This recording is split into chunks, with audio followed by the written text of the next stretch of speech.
Listen and practice. On a warm summer day, Joan was going fishing with her grandmother.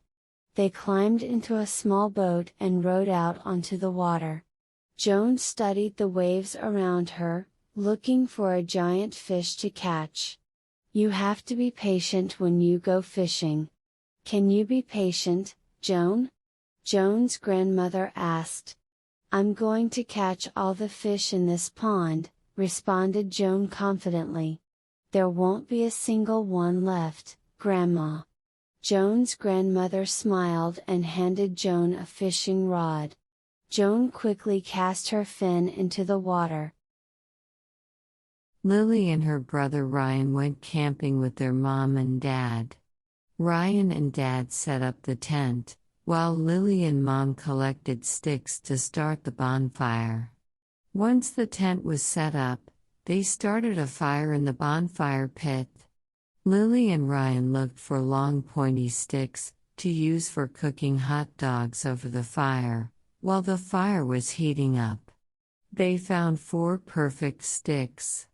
Lily and Ryan, and their mom and dad, each placed 2 hot dogs on their sticks. They put the hot dogs over the fire and turned the sticks slowly so every side of each hot dog was cooked. Then they put the hot dogs into buns and added ketchup and mustard. The hot dogs were delicious. Jack wants to build a birdhouse. He gets some wood. He gets some nails and paint. His mom helps She gets a saw and a hammer. She gets a pencil and ruler.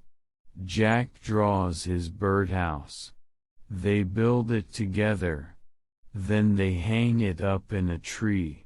A bird goes into the birdhouse. A second bird goes in.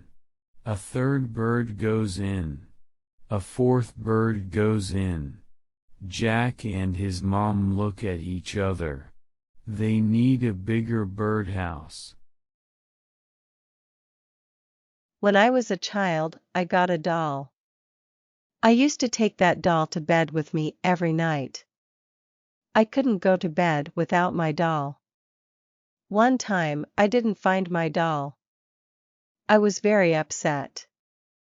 My mom said, "Look in your room. Maybe your doll is there." I looked in my room. It was a terrible mess. I started to clean my room. I put all the books on the shelf.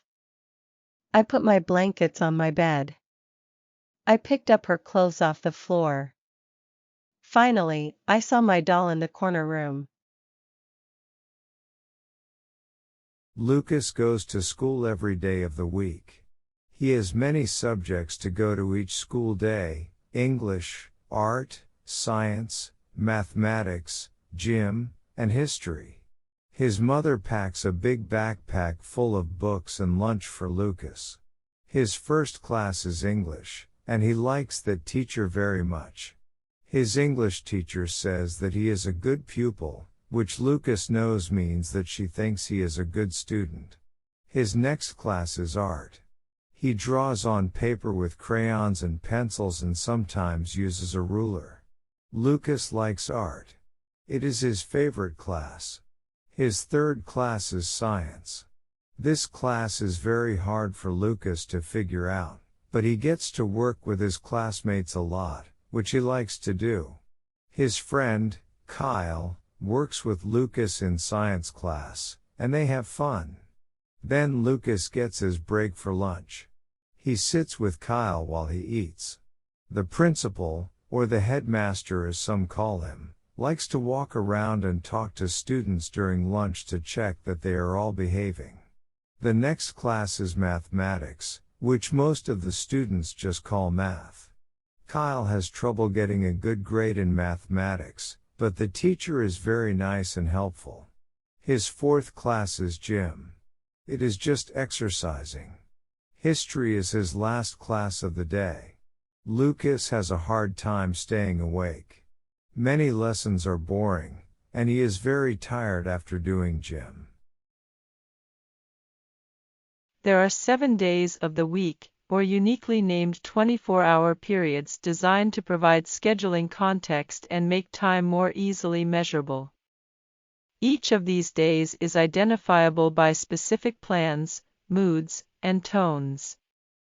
Monday is viewed by many to be the worst day of the week, as it marks the return to work following the weekend, when most full-time employees are given 2 days off. Most students attend school in the morning and return home in the afternoon, usually from about 8 until 3 or 7 until 2, and most workers go to work in the morning and return home in the evening, usually from 9 to 5 or 8 to 4. Tuesday is the second day of the week, and is in many ways similar to Monday. Not a whole lot of changes, schedule-wise, between Tuesday and Monday. Most individuals go to school or work and return home to watch television, play video games, make plans with friends, spend time with family, read, or engage in a similar leisure-related activity. Wednesday is the third day of the week, and serves as the middle of the work week. Some individuals refer to Wednesday as hump day, as once its workday is complete, employees will have passed the work week hump and will be on the downturn, as only 2 days on the job will remain in the week. Thursday is the fourth day of the week, and is viewed favorably by many, as it's rather close to the end of the work week. Friday is the fifth day of the week, and marks the end of the work week and school week for the vast majority of employees and students. By Friday afternoon/evening, most students/workers cannot wait to leave and go home, as they won't have to report back to school/work until Monday. Saturday is perhaps the most highly regarded day of the week. Because Sunday follows it and there is presumably no work or school to attend, for most individuals, everyone is free to stay out or awake until late at night, having fun with plans or other leisure-related activities. To be sure, Saturday is generally thought of as a day to partake in hobbies that couldn't otherwise be enjoyed during the regular week. Sunday is the final day of the week, and is used by most as a day of rest. Fewer late-night plans are made on Sundays, compared to Saturdays, as most individuals have to wake up for work or school on Monday morning. Martha is at the grocery store, getting ready for a house party. She has a list of what she needs. The first section she comes to is fruit. Martha takes 6 apples, 1 bag of cherries, 1 bag of grapes, and 2 cartons of strawberries. Martha gets her items and looks at the bananas. They are on sale for much cheaper than they normally are. She picks 3 bananas. Next are vegetables. She picks 4 potatoes, 2 carrots, 5 tomatoes, 2 onions, and 2 bags of salad. The next section is meat and dairy. She picks 2 fish, a dozen eggs, and 2 gallons of milk. She still needs rice, bread, salt, sugar, and flour. Martha then realizes that she has forgotten something. She runs back and gets 1 container of salt and then rushes to the checkout. She puts her groceries in her car and leaves. My family lives in a small house. It's simple but pretty. It has a large garden. I like to work in the garden, but my sister hates to work in the garden. She prefers to read. She reads in the morning, in the afternoon, and at night. I give all of the vegetables to Mom and Dad. They like to cook in our small kitchen. I eat any vegetable, but my sister eats only a few. My family always eats breakfast and dinner together. We talk. We laugh. Then my sister washes the dishes. At night, Dad likes to listen to music. Mom works on the computer. I watch television. And my sister reads. Soon we go to bed. My parents go to bed late, but my sister and I go to bed early. I'm ready to go to sleep, but my sister wants to keep reading. My name is Clark, and I will tell you about my city. I live in an apartment. In my city, there is a post office where people mail letters. On Monday, I go to work. I work at the post office. Everyone shops for food at the grocery store. They also eat at the restaurant. The restaurant serves pizza and ice cream. My friends and I go to the park.